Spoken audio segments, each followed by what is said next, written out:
Bienvenido a Palabras de Vida Eterna, donde estudiaremos juntos la palabra de Dios.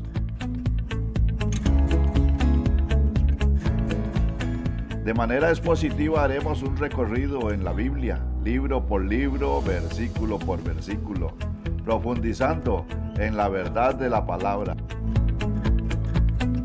aprendiendo conceptos de enseñanzas fundamentales de la sana doctrina y aplicaciones prácticas para el diario vivir. Y esta es la vida eterna, que te conozcan a ti, el único Dios verdadero, y a Jesucristo, a quien has enviado. Juan 17:3. Les comparto nuestro número de teléfono, más 506 8877 7711, y nuestro correo electrónico vidaeterna173@gmail.com. Estamos para servirle.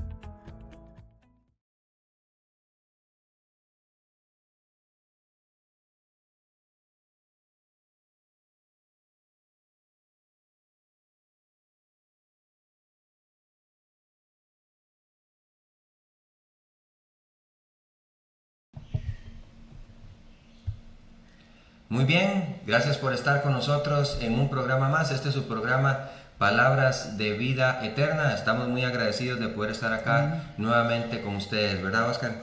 Sí, muy contentos. Damos gracias a Dios por la oportunidad y que el Señor sea glorificado en lo que hagamos. Bueno, como siempre les recordamos, este programa tiene el propósito de guiarlo a usted a través de un estudio bíblico de la palabra de Dios, donde iremos capítulo por capítulo, pero también versículo por versículo. Y bueno, este estudio inició con el Evangelio según Juan, donde estamos aquí ya en capítulo 2 y agradecidos de verdad con Dios que nos ha permitido avanzar poco a poco en el texto. Y bueno, siempre recordarles que esperamos la participación de cada uno de ustedes en este programa. Tenemos algunos medios habilitados para que usted pueda comunicarse con nosotros. Sabemos que este programa además se ve no solamente acá en Costa Rica, sino también en otras partes del mundo, y tal vez por la diferencia de horario usted no va a dar en el mismo momento en que el programa es transmitido en vivo, pero usted nos puede escribir, no importa, en cualquier momento, siempre vamos a estar ahí atentos, así que escríbanos al WhatsApp. ¿Cómo lo puede hacer? Agregando el código de país, esto por si usted se encuentra en otro lugar que no sea el país que estamos transmitiendo directamente desde San José, Costa Rica. Agregas el código de país, que es más 506, y el número telefónico 88777711. Además, también tenemos el correo electrónico habilitado.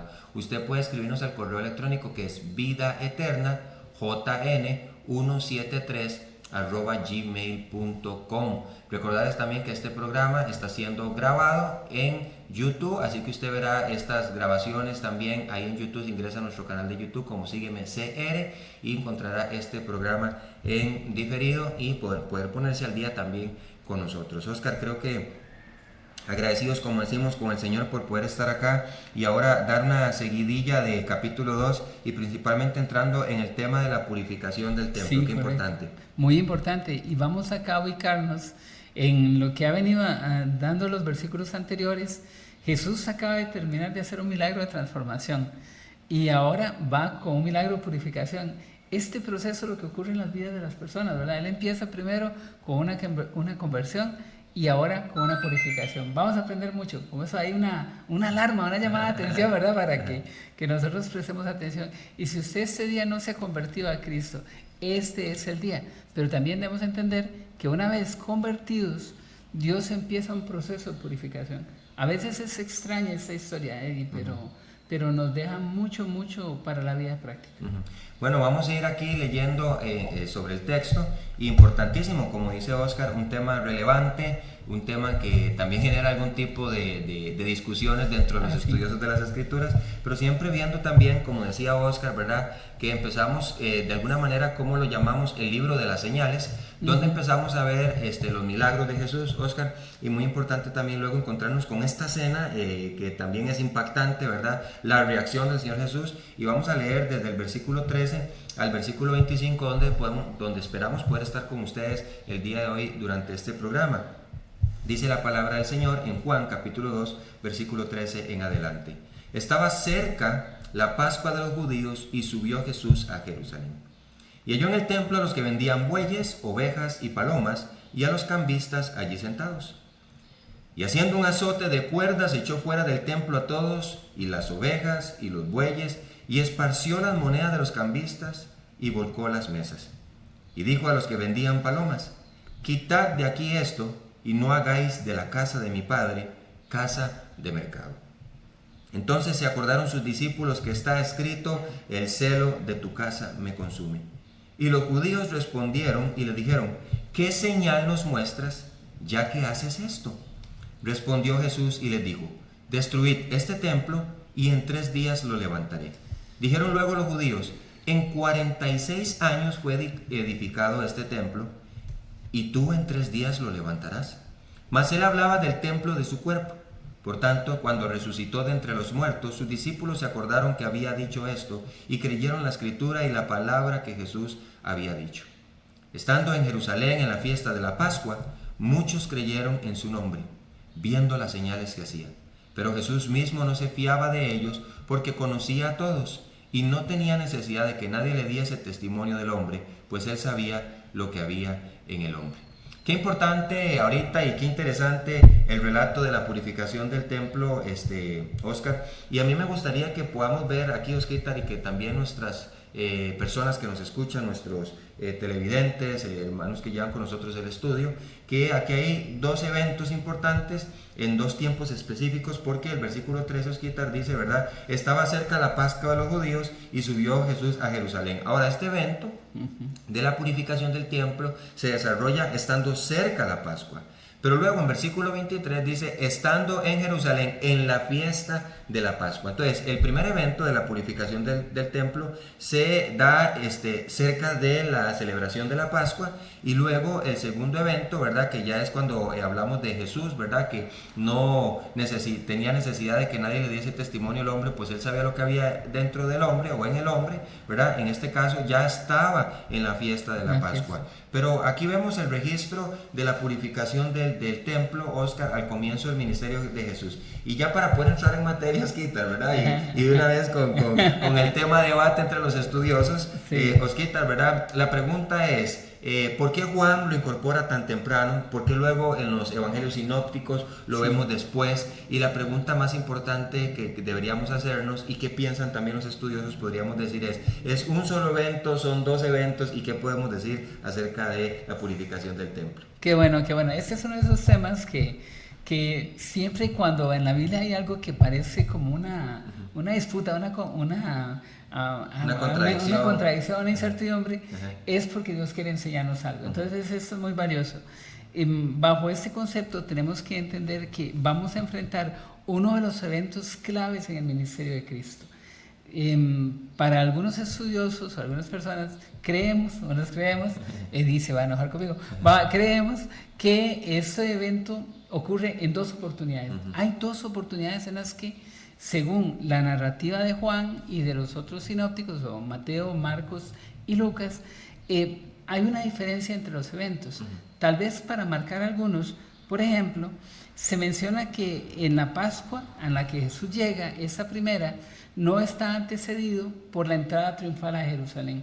En Mateo, Marcos y Lucas van a notar que el evento es precedido por la entrada de Jesús sobre el asno. O sea, ese es uno de los momentos posteriores o finales de su ministerio, y es donde él entra en, digámoslo así, en cumplimiento a la profecía de Daniel, pero es unido directamente al evento posterior. Aquí vemos que lo que ocurre es un evento en que él es desconocido. ¿Qué haces para mostrarnos eso? Ya, parecía que no lo conocieran. El capítulo siguiente hay una entrevista con Nicodemo, y que Nicodemo dice, bueno, sabemos que vienes de Dios porque nadie hace las señales que tú haces si Dios no está con él. Pero es algo presente, él está apenas empezando a conocer a Jesús. Entonces, pareciera que los dos eventos son por separados. Como indicaba Eddie, no vamos a afirmar 100% una cosa, pero sí creo, yo particularmente creo que son dos.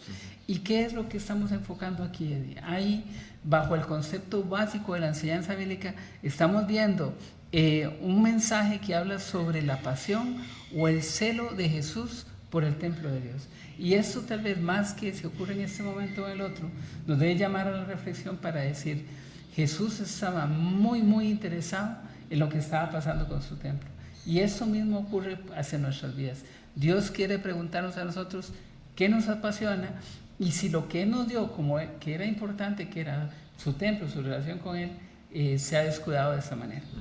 Qué importante, Oscar, ir evaluando, como dice usted, estas posturas.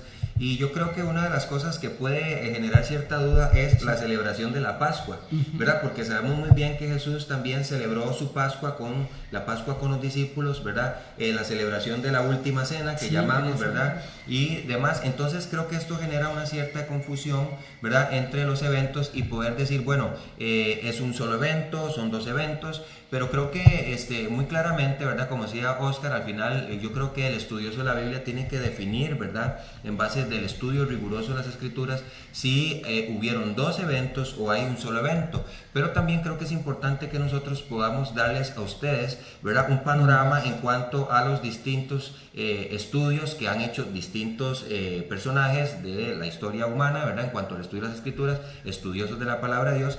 Y una de las cosas, Oscar, que se dice mucho, ¿verdad? Y algunos afirman, es que en el Evangelio de Juan no hay tanto un propósito cronológico en el sentido de la mención de la purificación del templo, sino más que todo un sentido doctrinal en cuanto a una mención anticipada del evento de la purificación del templo. Entonces, la pregunta importante sería, bueno, hay dos, hay una, y yo creo que deberíamos ir desarrollando el texto, ¿verdad? Y centrarnos en el acontecimiento de la narración de Juan, ¿verdad? Pero Juan registró de forma clara una purificación del templo al comienzo del ministerio de Jesús. Entonces, si yo me voy al libro y respetamos la interpretación del contexto inmediato, que esto es muy importante, es, ¿verdad?, dentro de la interpretación literal del texto o gramático histórico, como algunos lo definen, ¿verdad? Históricamente, gramáticamente, vemos una sucesión de eventos, pero Juan ubica la purificación del templo muy tempranamente, ¿verdad? Entonces,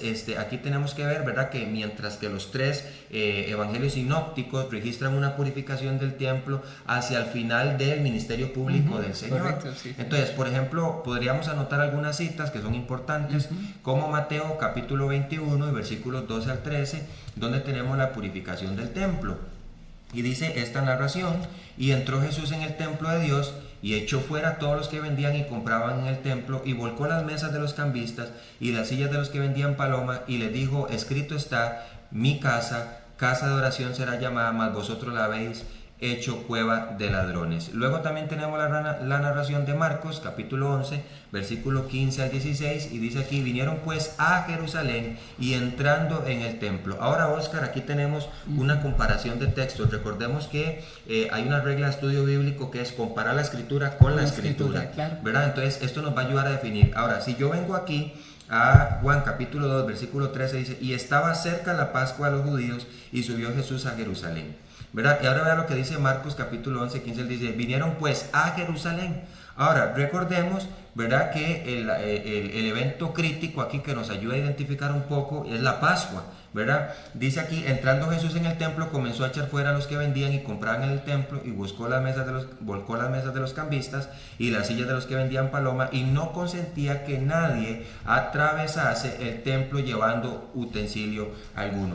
Entonces, mire qué interesante, porque pareciera, ¿verdad? Que, ¿cómo se llama? Que el hecho de que ellos se ubican en Jerusalén, todas estas narraciones de la purificación del templo fuesen la misma, ¿verdad? También tenemos a Lucas, capítulo 19, versículo 45 al 46, dice, y entrando en el templo comenzó a echar fuera a todos los que vendían y compraban en él, diciéndoles, escrito está, mi casa es casa de oración, mas vosotros la habéis hecho cueva de ladrones. Ahora, ¿cuál es la idea? Que nosotros podamos, Oscar, a la luz de estos tres pasajes, Mateo, Marcos y Lucas, hacer una comparativa y luego a la luz de esta comparativa identificar el contexto histórico e incluso el contexto cronológico en razones de tiempo y poder identificar, ¿verdad? Si tenemos un evento, ¿verdad? Una sola narración de la purificación del templo, o tenemos dos eventos donde tenemos distintas narraciones por los evangelios sinópticos y luego el evangelio de Juan. Probablemente,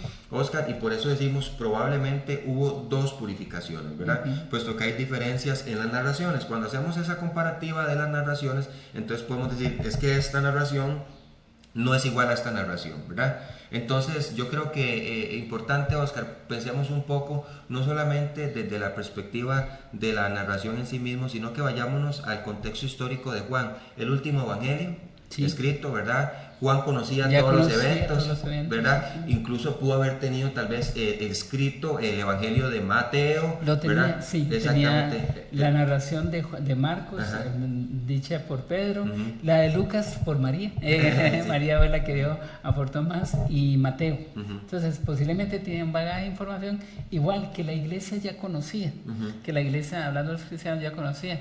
Aquí añade una información adicional. Es un pensamiento, como te mencionaba. Yo añadiría dos cosas de valor aquí. Una es que la gente no cambia. O sea, porque la gente dice, pero los echó dos veces. ¿Cuántas veces nos ha echado en nuestras vidas un montón de problemas que tenemos que estar limpiando continuamente? Esa es una. Y la otra es que cuando se presenta la situación en el templo, vemos que Jesús está, digamos, invocando los mismos pasajes, ¿verdad? Y haciendo referencia a un cambio que no ocurre. O sea, eso es muy, muy, muy importante también, o sea, para hacer también la aplicación en la vida personal.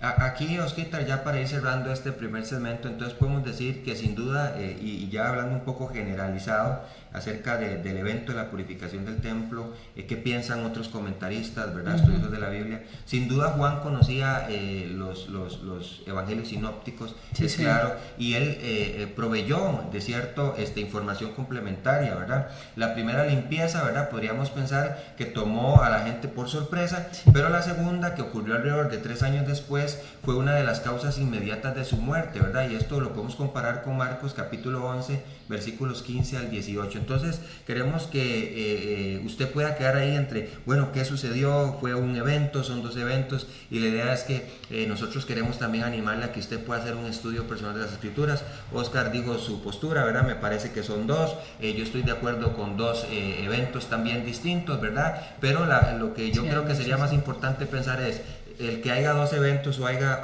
un solo evento generaría algún tipo de discrepancia en sí mismo, no, ¿verdad? Sino que podemos llegar a un estudio más riguroso de las Escrituras, y la idea es esa. El Señor nos deja, como decía Oscar, estas cositas como para introducirnos un poco más, investigar un poco más de las Escrituras y enriquecernos a través del conocimiento de la palabra de Dios. Vamos a ir a nuestra primer pausa musical y regresamos.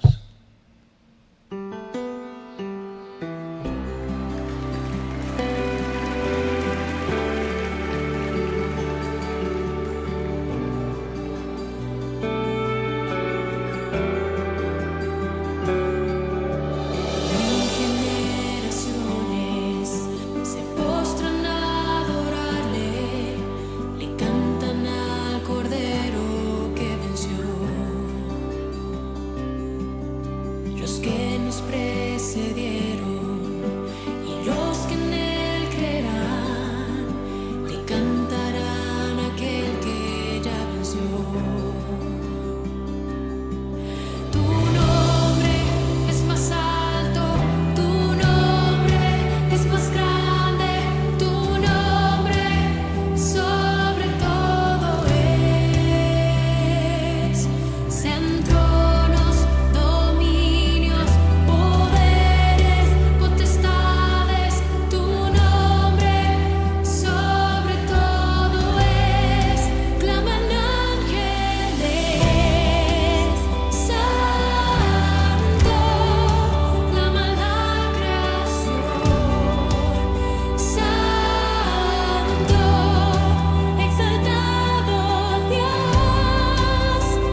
bien, regresamos ya a la segunda parte del programa y ahorita tenemos precisamente enfocados en la purificación del templo. Hablamos de una generalidad en cuanto al tema, pero vayamos directamente al texto, y esta parte es importante, ¿verdad? Dice: estaba cerca la Pascua de los judíos y subió Jesús a Jerusalén. Ahora, era la costumbre de los judíos, ¿verdad? Igual como Jesús, subir a Jerusalén a celebrar la Pascua. Y esto es importante, la celebración de la Pascua, Oscar, ¿verdad? Sabemos que se hacía de manera anual, ¿verdad? Sí, y es importante, ¿verdad?, que también recordemos cuáles eran algunas de las cosas, Oscar, por las cuales hay ventas dentro del templo, ¿verdad? Llegar a esto. La importancia de ir un poco al contexto histórico, o más bien creo que ir poco no, sino ir lo suficiente, lo necesario al contexto histórico, nos ayudará a entender qué es lo que está pasando. Jesús sube a Jerusalén, ¿verdad? Ya sabemos que van unos discípulos junto a él, ¿verdad? Como es debido por la celebración de la Pascua, ¿verdad? Y recordemos que la celebración de la Pascua, como vimos en programas anteriores, Oscar, era un recordatorio, ¿verdad?, de la gracia de Dios al liberarlos de la esclavitud de Egipto, ¿verdad? Y este era el tiempo propicio para que el Señor iniciara su ministerio, ¿verdad? Ver la manifestación de la gracia. Sí, no sé si recuerdan, ¿verdad?, que vimos gracia sobre gracia, ¿verdad? Y vemos la manifestación de la gracia en la persona del Señor Jesucristo. ¿Y por qué no empezar también en un evento tan hermoso como la Pascua, que también refleja la gracia de Dios, un regalo inmerecido, ¿verdad?, que el pueblo de Israel realmente no merecía, ¿verdad? Y también un poco de la liberación, como fue la misericordia de Dios. Pero ahora, Oscar, nos encontramos aquí, versículo 14, y dice: y halló en el templo. Ahora, Oscar, ¿a qué se refería cuando dice el templo? Ok, Eddie, aquí hay, y como indicaba Eddie, hay una serie de factores históricos que es bueno considerar. Cuando él llega aquí al templo, dice la Biblia que haya ahí a los que venden bueyes, ovejas y palomas. Cuando nosotros vemos, y como maestros de niños, a los que nos gusta dar clases de niños, normalmente presentamos una laminita, ¿verdad?, donde se ve a Jesús empujando 2, 3 mesas y los cambistas molestos y unas ovejas que salen corriendo. O un cuadro pequeño donde hay pocas personas. Yo quisiera, de acuerdo a la historia y lo que han dicho algunos estudiosos, cómo era la situación del templo. Básicamente era esto. Se estima básicamente, primero, que este no es el templo de Salomón, ni el que construye Edres o reconstruye Edres. Es posiblemente un tercer templo que fue edificado por Herodes 19 años antes de Cristo y que es concluido en el año 64 después de Cristo. Curiosamente, ese templo no estaba terminado. Habla también de ¿cómo se llama esto? La prioridad que das a algo. Era la nación de Israel, el templo duró 49 años construyéndose, como dicen ellos, y entonces ves que no era importante para ellos construirlo, era importante sacar plata, pero no era importante terminar la construcción, que habla sobre un cuadro de restauración. Recuerden, el templo representaba la presencia de Dios y su comunión, pero entonces el templo es terminado de construir 6 años antes de ser destruido por los romanos. Ok, se dice que el templo estaba establecido en 3 niveles, aproximadamente medían 14 hectáreas, o sea, es muchísima el área. Y el área del atrio, que es donde está esta zona de mercado de ventas, quisiéramos que imaginara eso. Cabían aproximadamente, según los historiadores, entre 200,000 y 300,000 personas. Yo no sé si ahorita podemos dimensionarlos para quienes nos ven y nos verán dentro de 50 años, ¿verdad? Que cuando terminemos el estudio, es como lo que está pasando ahorita con el Mundial de Clubes. Si ves, digamos, en el estadio hay 50,000, 60,000 personas, pero fuera hay 100,000, para que ustedes tengan una idea de lo que está pasando. Y entonces, por ejemplo, había dispuestos para la seguridad 1,300 guardas del templo y aproximadamente unos 8,000 soldados romanos para guardar el orden, como ocurre ahora, ¿verdad? Igual policía para cuidar y todo eso. Esto es una idea para magnificar lo que estaba pasando. Cuando Jesús hace eso, y él empieza a echar a la gente, eso era una conmoción. O sea, ¿y por qué era tan importante? Bueno, 2 cosas que pasan que son claves. Uno, los echa, uno solo. Eso tardó horas, seguramente, y el alboroto que había volcó las mesas y todo. Ahora vamos a entrar en más detalles de qué es lo que hace, pero esto consterna a todos. Y dice la Biblia que lo segundo que ocurre es que este lugar, el atrio, era el lugar donde los gentiles llegaban a adorar, y ahorita está usado por vendedores. Qué importante toda esta información histórica, Oscar, pero como decimos ahora, lo relevante de poder identificar todos estos factores que de cierta manera también hacen de esta narración de la purificación del templo no algo tan sencillo, ¿verdad? Poder imaginarnos, tal vez, no sé, y vamos a contextualizar un poquito, ¿verdad? Al hoy, ¿verdad? Llegar a una iglesia pequeña de 50 personas, Jesús llegó enojado, se peleó con 50, volcó las... No era un evento así de sencillo. Y qué importante también, Oscar, porque hablando acerca del templo, la referencia importante de que cuando dice que y halló en el templo a los que vendían bueyes, ovejas y palomas y a los cambistas allí sentados, se refería precisamente al área del atrio, como bien dice usted, donde podían acercarse los gentiles, sí, ¿verdad? Y qué importante también entender nosotros, y una pregunta importante es, ¿por qué se vendían bueyes? ¿Por qué se vendían ovejas, palomas en este lugar? Recordemos que la idea siempre fue que el pueblo de Israel pudiera llevar sus sacrificios a el lugar determinado, ¿verdad? En Jerusalén, para poder presentar allí su ofrenda delante de Dios, el sacrificio para la expiación, etcétera, las ofrendas de holocausto, todas estas cosas, cómo debería suceder. Pero ¿qué estaba pasando ahora? En el contexto histórico tenemos un montón de judíos en la dispersión, en la diáspora, que viajaban miles de kilómetros para poder celebrar la Pascua. ¿Y qué sucedía? Imagínate las complicaciones de poder llevar un cordero, sí, claro, ¿verdad? Sí, de poder llevar incluso una oveja, un buey, ¿verdad? Y demás. Entonces, ¿qué sucedía? ¿Por qué se admitía la venta en este lugar, ¿verdad? Era porque era más fácil comprar un buey, una oveja en el lugar para poder presentar mi sacrificio, para poder celebrar la Pascua, para poder hacer los eventos que se necesitasen hacer, ¿verdad? En este caso, ¿y cuál era la idea? Lo más factible era comprar, ¿verdad? En este lugar. Ahora, Oscar, según las narraciones, ¿verdad? Recordemos que estamos identificando tal vez dos eventos distintos, pero podemos identificar que la administración del lugar, lo que se hacía en el lugar siempre era el mismo. ¿Cuál era? Sí. Vender de manera exagerada, Es que ese es el tema, ¿verdad? sí. Y abusarse. Sí, es que el problema, como indica Eddie, era totalmente válido ir y comprar ahí, ¿verdad? Por el trasiego y todo eso. Y también había como algunas condiciones, que los animales estuvieran... defectuosos. Sí, si hubiera defectos, algo de eso eran muy vivos, porque sí. ahí vemos que lo del templo decían, los animales de nosotros sí, los que usted trae no, pero bueno. Anda un pelo negro, ¿no? Ya no sirve. Ese ya no sirve. Entonces, miren, las ovejas, decía un historiador, haciendo mención a eso, que en las calles, por ejemplo, dos tórtolas, que es el sacrificio mínimo para la ofrenda, estaba costando más o menos unos 50 centavos. Eso en Costa Rica son 250 colones, al tipo de cambio hoy que está como a 500 por dólar. En cambio, en el templo, adentro en los atrios, en estas mesas de ventas, estaba a $4, o sea, estaba a 2,000 colones aproximadamente. Entonces, vemos el cambio diferente de 200 a 2,000, o sea, 100% más. Y luego había un cobro en los cambistas, es que, ¿de qué vive usted? Es que así es la cosa. En el templo solamente permitían usar la moneda del templo. Entonces, los cambistas, ¿qué es lo que hacían? Tomaban las monedas del imperio y las convertían al tipo de cambio que quisieran, ¿verdad?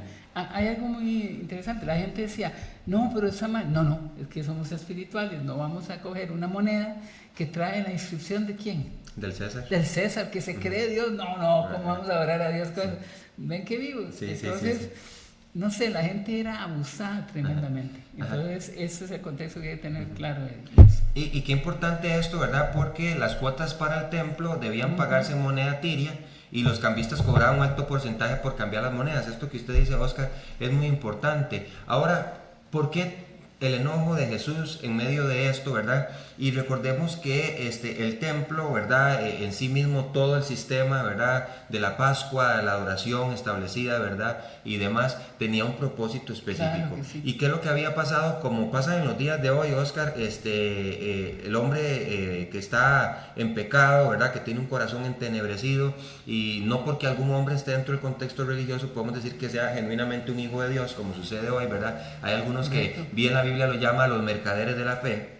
Sí. En este caso, ¿verdad? Se había corrompido el propósito principal, ¿verdad? Que era que las personas pudieran tener un acercamiento a Dios, el cumplimiento de algo que les expresaba de alguna manera, ¿verdad? Más bien de una manera muy clara la gracia de Dios para la vida de ellos, la liberación, ¿verdad? Como un Dios podía enfocarse, ¿verdad? Un Dios sublime, un Dios tan alto podía enfocarse en personas, dedicando también lo que es la salvación realizada en Egipto y demás, ¿verdad? Y luego esto se distorsiona, cambia por completo, Oscar, y vemos ahora un lugar corrompido por personas que lo que tenían era el deseo de enriquecerse, ¿verdad? Y entonces ya la casa de Dios no era la casa de Dios, era una casa de mercado. Entonces dice aquí muy claramente, ¿verdad?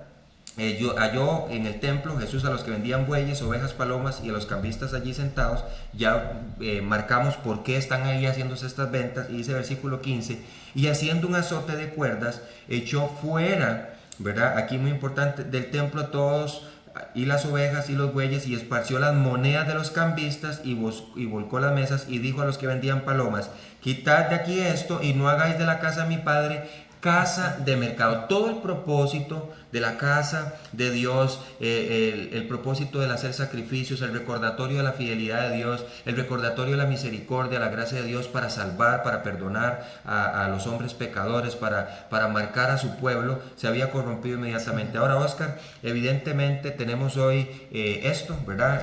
Podemos ir ahí a 1 Timoteo, Oscar. Yo leeré el pasaje y usted pudiera concluir con una enseñanza o alguna aplicación o incluso alguna advertencia para el día de hoy.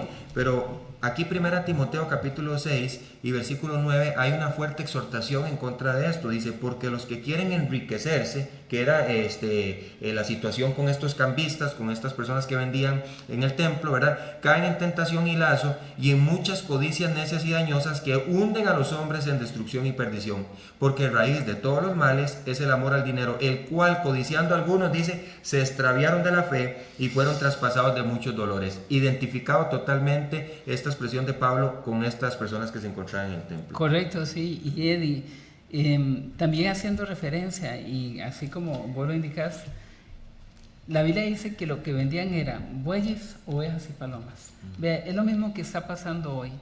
La gente o esos mercaderes de la fe están vendiendo bueyes a los siervos de Dios, los compran, los venden, en el sentido de se aprovechan de sus fuerzas, no le dan buen pago, pero ellos se aprovechan ganando millones. Y tenemos hoy una serie de hombres que ganan millones. Un saludo para, bueno, ustedes ya los conocen, pero ustedes saben que se aprovechan de la fe. Pablo hablaba de los que medran de la fe, pero incluso lo que estaba diciendo el pasaje, vean, vendían lo mismo, bueyes, que es el servidor de Dios, ovejas, que son las congregaciones, y palomas, la obra del Espíritu Santo.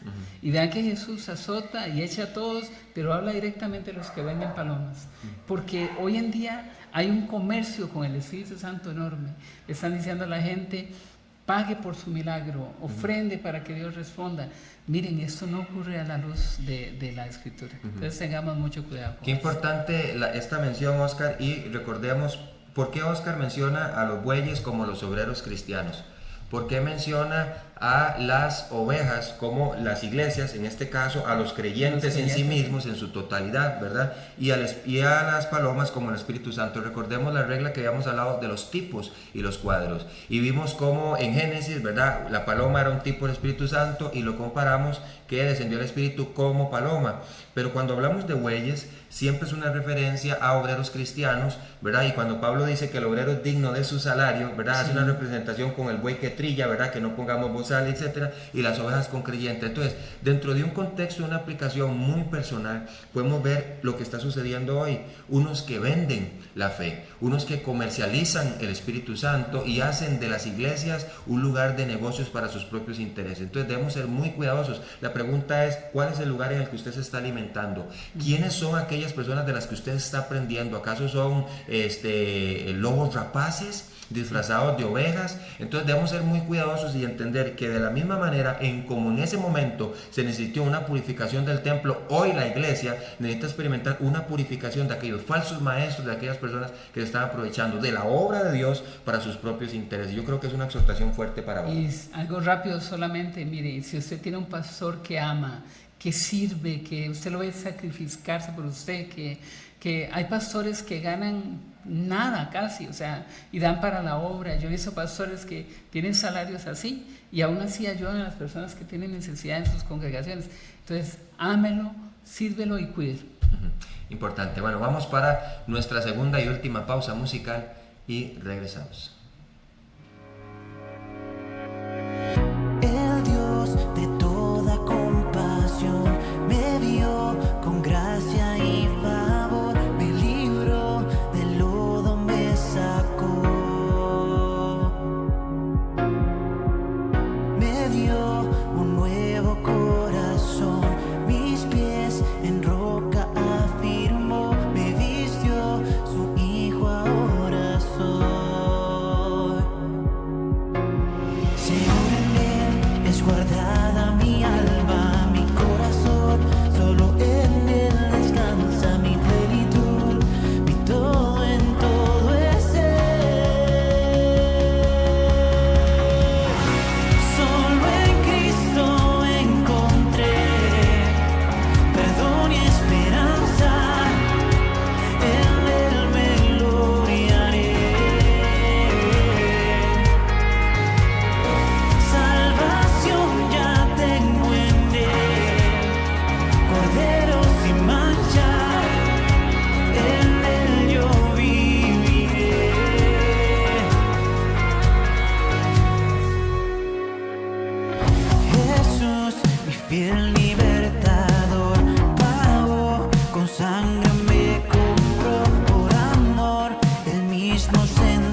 Muy bien, regresamos ya hasta este último segmento y bueno, como bien dijimos al final, ser cuidadosos creo que es importantísimo en cuanto a lo que estamos hablando hoy.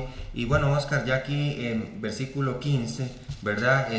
Vemos la llegada de Jesús y me gusta también porque podemos hacer un enlace en cuanto a lo que la escritura decía, porque Jesús no hacía las cosas de manera desordenada, ni tampoco fue algo espontáneo, ¿verdad? Sino que la misma Biblia, el Antiguo Testamento, en este caso hablando de las Sagradas Escrituras que poseían las personas en este tiempo, eran claras en cuanto a cómo iba a ser el obrar, el actuar de Jesús, ¿verdad? Y esto nos daría como un enlace al saber por qué está aconteciendo lo que está aconteciendo. Pero si usted va ahí a Malaquías, capítulo 3, y versículo 1 al 3, vemos la llegada de Jesús al templo, ¿verdad? Y dice aquí la palabra del Señor en Malaquías 3 del 1 al 3, he aquí yo envío mi mensajero, el cual preparará el camino delante de mí. Entonces vemos la sucesión de eventos. Juan el Bautista prepara el camino del Señor, dice, y vendrá súbitamente a su templo. Esta llegada esa fue palabra, sorpresa. Súbita es ese ¿qué está pasando aquí? Sí, ¿verdad? Exacto. Exactamente. Y como bien dijimos al principio, ¿verdad? Tenemos la primera narración del primer evento, ¿verdad? Y es sorpresa, ¿verdad? Y dice, vendrá súbitamente a su templo el Señor, a quien vosotros buscáis.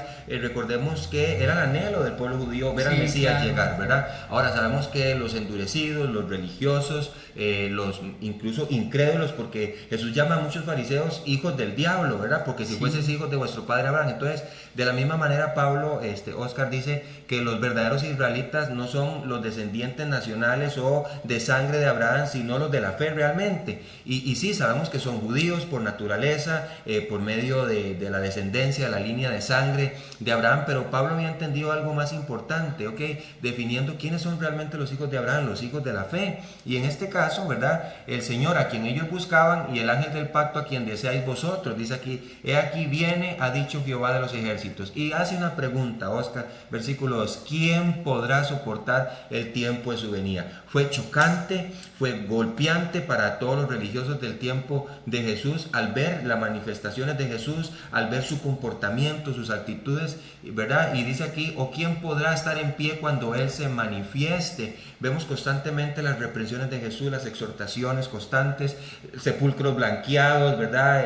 Víboras, hipócritas, ¿verdad? Y realmente era una confrontación abierta, golpeante y muy fuerte. ¿Por qué? Porque aquí dice Malaquías muy claramente, porque Él es como fuego purificador y como jabón de lavadores, y se sentará para afinar y limpiar la plata, porque limpiará a los hijos de Leví, los afinará como a oro y como a plata, y traerán a Jehová ofrenda en justicia. ¿Cuál era el propósito central de Jesús en lo que Él estaba haciendo? No era simplemente un berrinche, vamos a decirlo de esa manera, no era simplemente un hombre religioso que de repente entra en un estado de legalismo y se cree superior a los demás, no era un hombre que simplemente estaba reprochando una queja por algo que... No, era realmente Jesús tratando de restaurar aquella limpia adoración, aquellos verdaderos sacrificios de corazón y enderezar lo torcido, el camino torcido. Y aquí, Oscar, tenemos esto, ¿verdad? Porque qué importante, versículo 17, Oscar,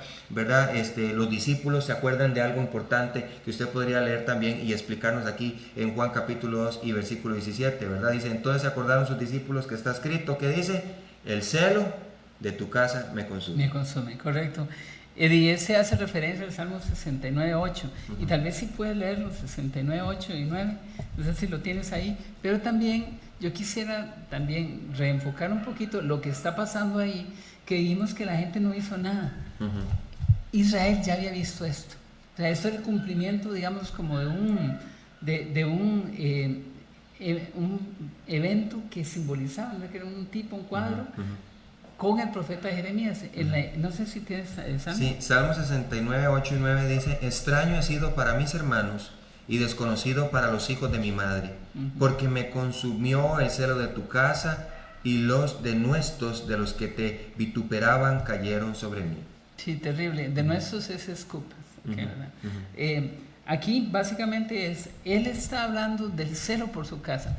Pero digamos, dentro de la mente del judío, volvamos un momento a 2000 años para atrás, estamos en el templo, hay 200,000 personas, están los guardas, están todos, y llega un joven, más o menos de unos 30 años, como Eddie, así, y hace un escándalo y menciona esto directamente, vean, Entonces, en la mente del judío religioso o estudioso de la Biblia o el judío común, no como nosotros que a veces no leemos el Antiguo Testamento, sino que ellos lo leían continuamente, ven al profeta Jeremías decir eso en Jeremías capítulo 7. Palabra de Jehová que vino a Jeremías diciendo: ponte a la puerta de la casa de Jehová y proclama allí esa palabra. Oíd palabra de Jehová todo Judá y los que entráis por estas puertas para orar a Jehová. Y empieza a describir la situación y dice en versículo 11, bueno, desde el 10 dice: y vendréis y pondréis delante de mí en esta casa en la cual es invocado mi nombre, y diréis: librados somos. O sea, para eso era, para celebrar la salvación, ¿verdad? Que es lo que están celebrando en Pascua. Dice, para seguir haciendo todas estas abominaciones. Que dice, entonces pregunta, ¿es cueva de ladrones delante de vuestros ojos esta casa en la cual es invocado mi nombre? Él se está preguntando a la gente 600 años antes de Cristo: miren lo que ustedes están viendo aquí, toda esta maldad, ¿verdad que para ustedes esta es cueva de ladrones delante de vuestros ojos? Y entonces dice Dios hablando a través de Jeremías: he aquí, también yo lo veo, dice Jehová.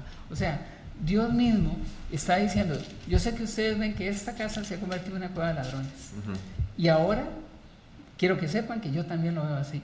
Viene Jesús 2000 años después, bueno, 1400 años después, ¿verdad? Llega y dice: esta casa es cueva de ladrones. Entonces, inmediatamente la mente y el corazón de ellos se unen. Por eso yo creo que tiene tanto impacto. Y dice la Biblia que cuando es presentado eso, yo creo que lo que más poder tiene es la convicción de la palabra de Dios. Tenemos dos tipos de creyentes: el creyente que crea las señales, ¿verdad? Y el creyente que crea las palabras.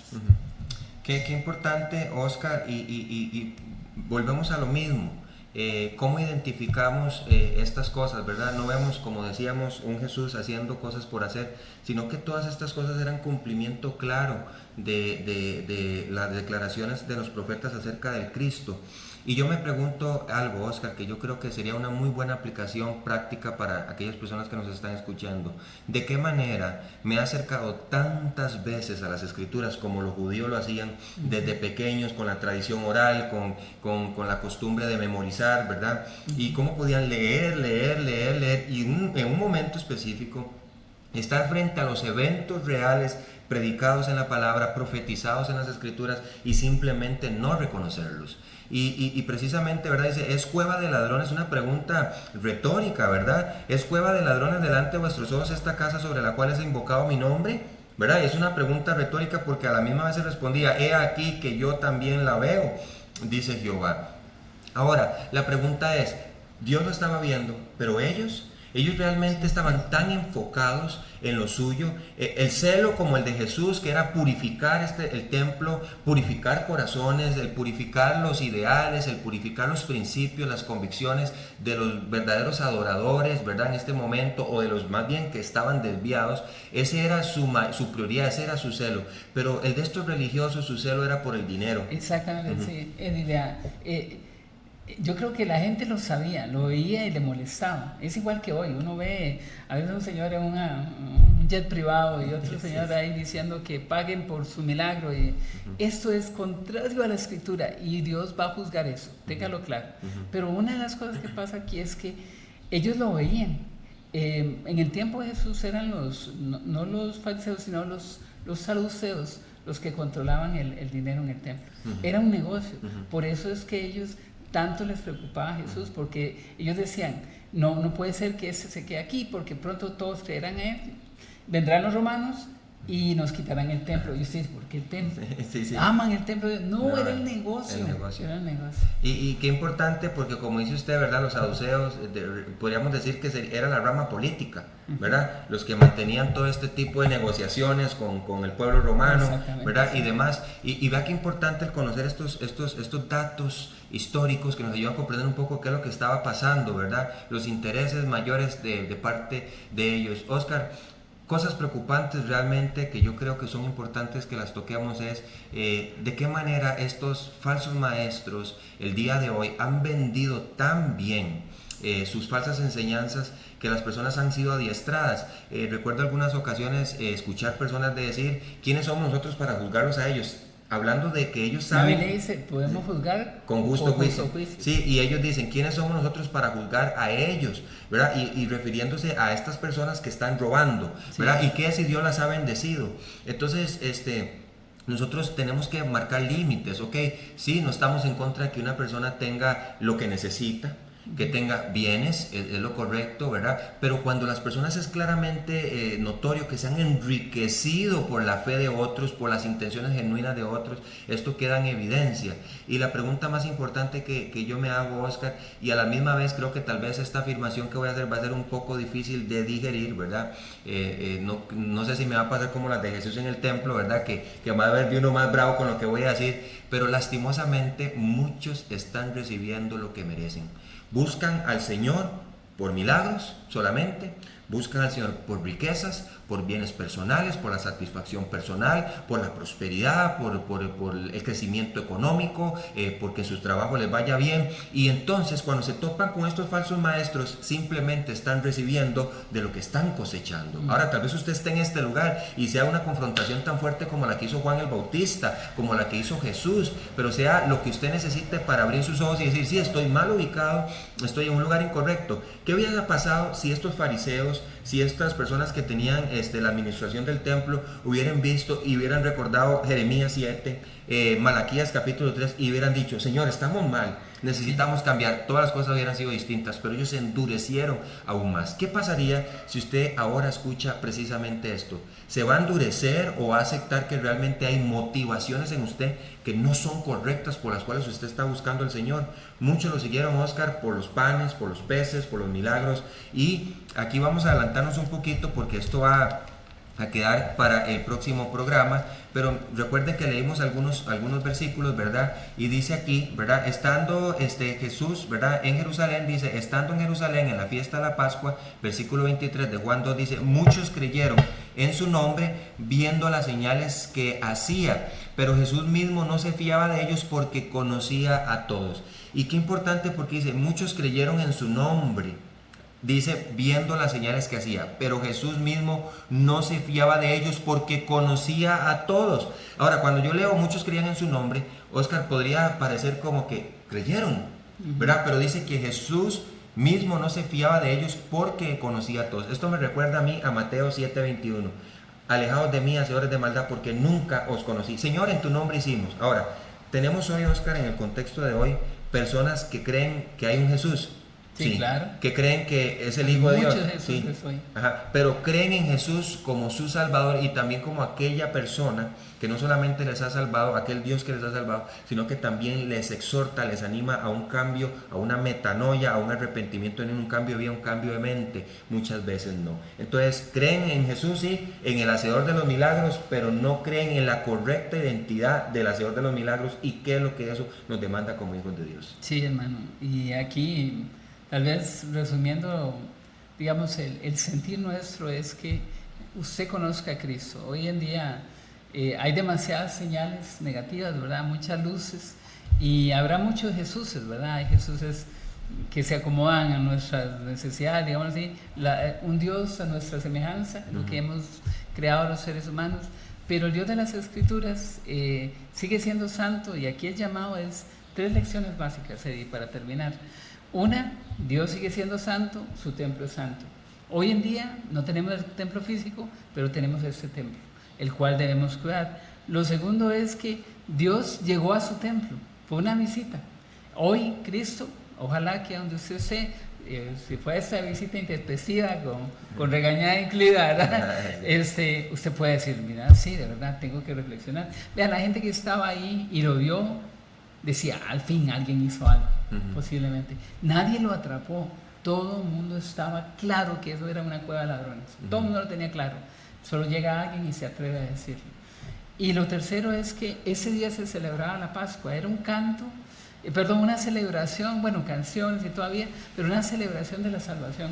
Hoy las personas deben escuchar que Jesucristo es el Salvador, y esta salvación puede alcanzarles. Mire, arrepiéntase, reconozca que Cristo es el Salvador, reconozca su pecado, y que ese día usted pueda decirle a Jesucristo, Señor, salva. eso es lo que puede transformar su vida. Ujú. Qué importante esto, Oscar, y ya para ir cerrando, dice, entonces se acordaron sus discípulos, versículo 17, que está escrito, el celo de tu casa me consume. Creo que fue muy claro con lo que hemos visto. Y versículo 18, y los judíos, recuerden que cuando hablamos de los judíos se refieren a los líderes, ¿verdad? Dice, y los judíos respondieron y le dijeron, ¿qué señal nos muestras ya que haces esto? Ahora la pregunta es, ¿cuál era la respuesta de Jesús ante esta pregunta? Bueno, ¿quiere usted saberlo? Lo esperamos en el próximo programa para que usted pueda estar con nosotros al hilo de esta pregunta tan importante, porque los judíos, según las Escrituras, piden señales. Y creo que Jesús les dio las señales suficientes para que entendieran quién es Él. La pregunta más importante para usted es, ¿conoce usted al Cristo? ¿Quiere usted a Cristo o quiere solo las señales, los milagros y los beneficios que Cristo pueda proveer? Yo creo que estamos en tiempos de muchísima necesidad, pero no económica ni prosperidad victoriosa en trabajos, promesas de milagros, promesas de muchos bienes, sino que yo creo que la prosperidad del alma, donde el alma pueda resurgir después de estar muerta en delitos y pecados. Y la única persona que puede darle vida y vida en abundancia tiene un nombre y es Jesús de Nazaret. Así que la pregunta más importante es, ¿le conoce usted? Creo que es una pregunta para hacerse. Si usted tiene dudas al respecto, le gustaría también comprender cómo puede ser salvo, por favor escríbanos a los medios que les hemos dejado habilitados, y si no, también ahí nos puede seguir escuchando en los programas que de forma continua estamos predicando una y otra vez el Evangelio. Así que búsquenos también en los otros programas y podrá encontrar información que le puede servir para esto. Gracias por estar con nosotros en un programa más de Palabras de Vida Eterna, y nos vemos, si Dios lo permite, en el próximo programa. Hasta luego. Dios los bendiga.